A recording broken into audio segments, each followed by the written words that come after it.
I'm so used to when he grabs the 350 that it's being erased because I'm usually commentating on the 510, right? Oh, and it looks huge. Yeah, so when I saw the 350, I was like, here comes the play.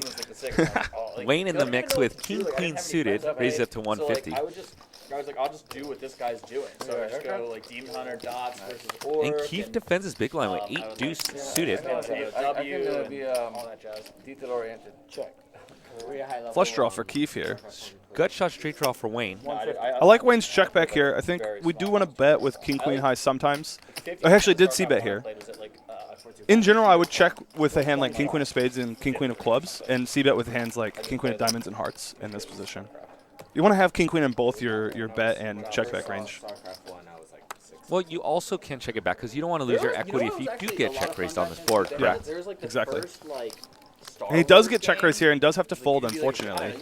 Dude, I'm like, I think Warcraft. Yeah, I noticed someone commented that earlier Keefe, we pointed out that he was very still when he was bluffing, and the last time he was actually pretty loose and kind of just eating his food and chilling while he was bluffing. It just shows that he's very relaxed while he's playing overall, right? Against a player like that, especially when he's doing different things with different types of hands, I'll generally would just throw out use of all tells against him and just play like a fundamental solid strategy. Sounds smart. If I ever catch a player that I'm using a tell on reverse telling me, I never will use tells against that player again. I just go straight up to a fundamental strategy. 2 players flop top pair here. Ryan with an 8-high flush draw. Non-showdownable. We should see some sort of pressure here. And Ryan opens up the bun with 8-4 suited. Both players defend their blinds. Should just go bet, call here, I think. Unless Keefe decides to check raise. I know he's a little bit more aggressive than standard, but I think we'll just see bet, call. Ryan throws in a bet of about 500. Bets the size of the pot. Just and no, that's a snap raise, isn't it? Those are $500 chips. Snap raise to $1,800. Wow, really? They'll never think that he had queen. How sick is this kid Keefe? And Keefe only has about 3,200. I guess he wants to stack off here, yeah. Like, why is so he's ready to gamble. The way he reached for his $100 chips as well, he grabbed a bunch of hundreds and then went for the big chips instead.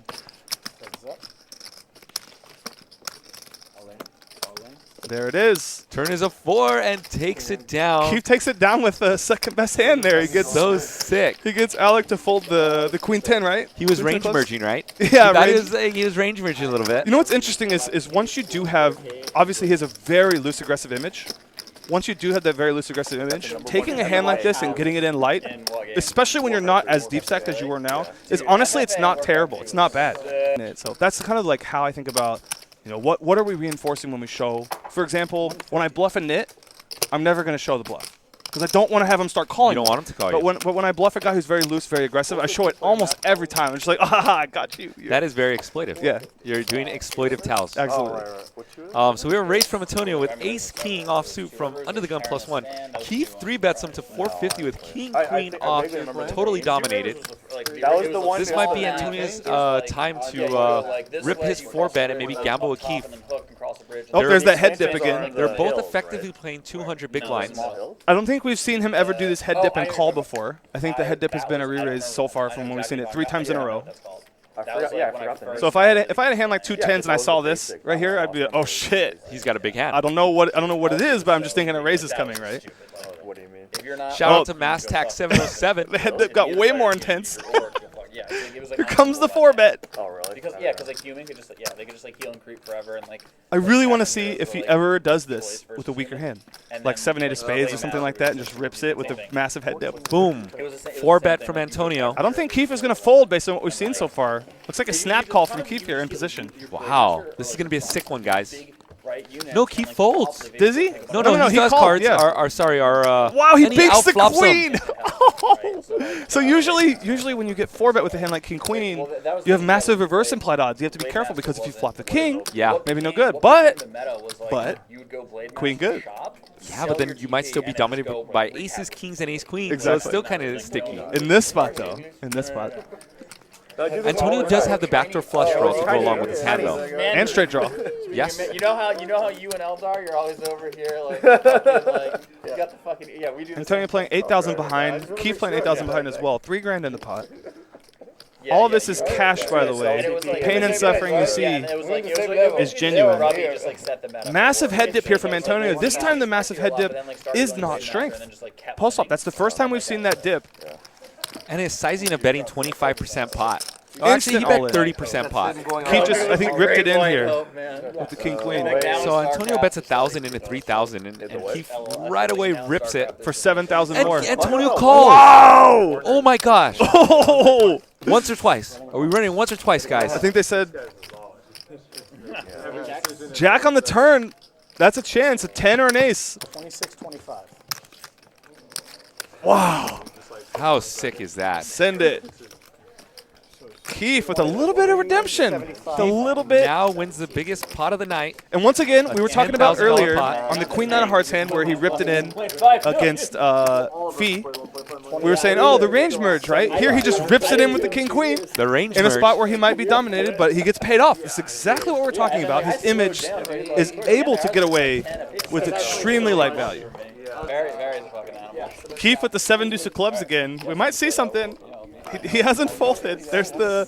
He just calls it, looks like. 7 deuce of clubs. He's got one over, little does he know. Up against the 10-8 of clubs here, though, from Andy. Keefe loves his 7 deuce, huh? He does. He loves the 7 deuce. He wants to play himself 7-6 so bad. queen. 7-6 queen. He pulls ahead here. And he has a backdoor flush draw. Is dominated by Andy's backdoor flush draw. I really like to check back hands like bottom kicker, any pair, to have those types of pairs in my check back distribution. I think Keefe will usually bet here, which he does. Very aggressive player, right? And Andy folds his gut shot with the backdoor flush draw. Kind of a sick fold by Andy. He usually likes to get in there, but he probably understands that it's so multi-way that if someone raises Keefe, it's going to be hard for him to continue. He gets it through and does not show. 7 deuce good. Yeah.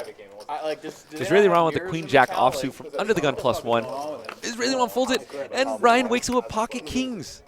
How did Israeli Ron sense that Ryan Fee had a monster? I don't know, man. That's 6 cents. Wow. Keefe with the Jack 9 hasn't folded. Does make the call here. Pretty light call from Keefe. Andy on the button with ace 10 of spades will come along as well. 3-way to the flop.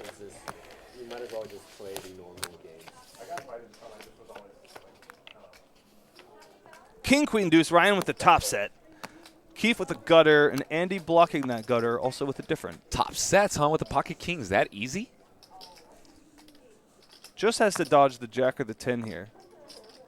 He does fire the C-bet. Bets 350, 70% pot. Instantly Snap called call. by Keefe. Instant call. Actually, it's 325. Oh, look at that flop. Running hearts are a 10. Small blind. Oh my gosh. What a sick card. Oh, poker's so sick. So sick. Ryan checks. Keefe had 4 outs, and he currently hit his 4-outer. Well, the other player had the ace 10 of spades. Yes, so it was actually a 3-outer. Wow. Keefe had about 13% to hit that card, and he just smashed it. Philadelphia is where I was raised. Now I live in Jersey. Fee going for value. 14,000 behind for Keefe here. And this is where I like to say that chips start piling in. They just pile in because chips are about to go flying right now.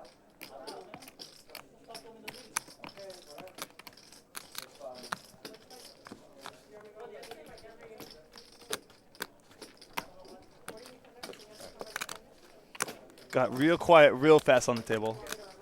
Yes, a lot of good players on this game, and they understand that when it's a big pot brewing that, you know, they give the other players respect to concentrate. One thing I will note is that Keefe's jovial, relaxed manner has gotten really serious all of a And sudden Ryan here. just flat calls. Ryan knows that this can be a bad situation for him. River 3 of hearts, that should slow down Ryan and Keefe. Even the flush draws that were bluffing got there on the turn. Yes. I assume it's going to go check, bet of 3,500 and a call. Snap call here from 2,200, The snap top set. calls. Cannot beat it. Oh, poor Ryan. It's so sick. And he wisely lost the minimum. You know, he didn't overplay his hand. I've been in spots where I have top set, the gutters still get there, and I'm still just raging to get max value and end up getting stacked. You're like, no way the guy has Jack 9 No way here. he has right? the gutter. No, No way the way. ace jack. No Yep. way. The Gaucho David Preedy's in the chat. Hi, What up, Gaucho. He'll be here tomorrow for the 510 Let's game. answer his questions. He asked who's up down on this show. I haven't been paying any attention. Well, And Andy is down. Brian Kim's up a little bit. Kate Hall is stuck. She lost a couple big pots. Playoff Kate. Josh is definitely stuck. Charlie, I'm not sure. Dan Zach is definitely winning. Jack Duong is winning. And Alec Torelli has. Alex Torelli's won winning all a the ton. money. Yeah, Alec Torelli won all the money. Alex Torelli's up like over 20K right now. I think 30. He's up at least 30. Yeah, he's up at least 30. We've only been playing for a little over 2 hours, and he's up 30K. He's up at least 30K. 31, I think. All right, we have an interesting hand here. Some crazy hands with him too. That'll So be this a is good a highlight reel. This is a oh my god. This is a double straddle hand. This is 25-50 1-2. A raise to 700 from Dan with 9-7 off. A call on the button by Brian. A call by Josh in the big blind. Keefe is in the straddle, and he just shoves it Queen 7 off the computer hand Yes! for 5,800. And he has the best hand. This is the best thing ever. He has the best hand. He actually had the best hand somehow. He just value shoved Queen 7-0. He got Kate to fold ace-6 off. Josh wants to gamble. That's why a lot of people criticize her game, because she makes folds like that. Do you think Josh is going to gamble here? She just folded the best hand. Who?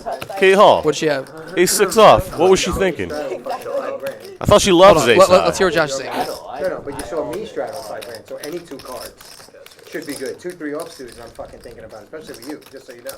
I'm hoping you got aces now, just so you know. I'm like fucking praying to God. My debate is if you don't have aces. If I knew you didn't have aces, I'd snap. What if I have kings? Both of them, all of them. I'd bet Must them all love like Josh. this, all of them. So Josh is giving that's what Keith I'm the at. breakdown of why he might call him here with Straddle 6 high. 5 kings, like, yeah, camera time. The fuck? You want some camera time? Who doesn't? I know you. It's okay, you're young, you're cute. I just play poker. That's it. I just treat it as a job, and that's all. That's all there is. I like to play video games. Talking. And I like to play poker. We love when Keith talks. I hope he talks more. He's in a good mood. Why wouldn't he be?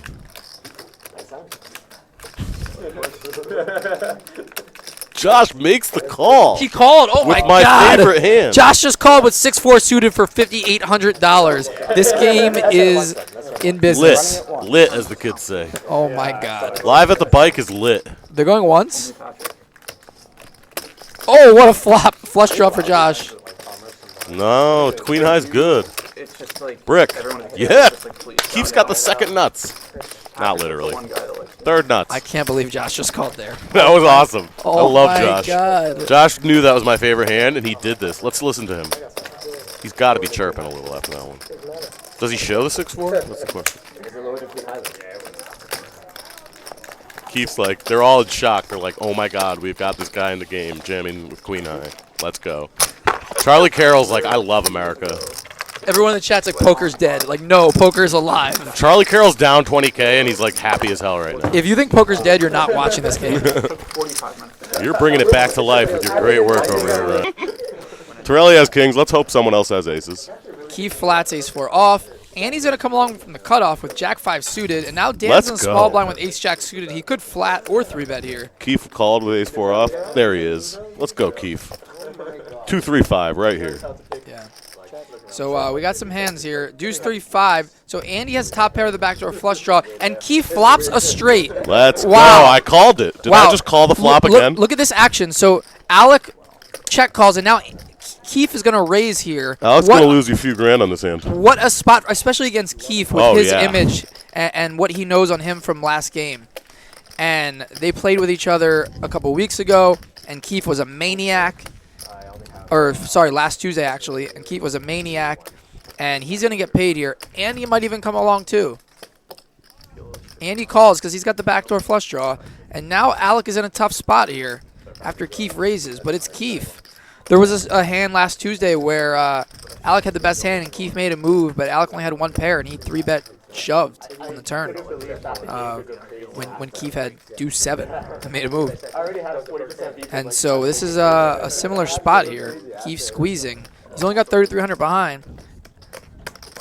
Alec might back raise here. He might call. He might fold. There's a lot of options here for Alec. This is not an easy spot.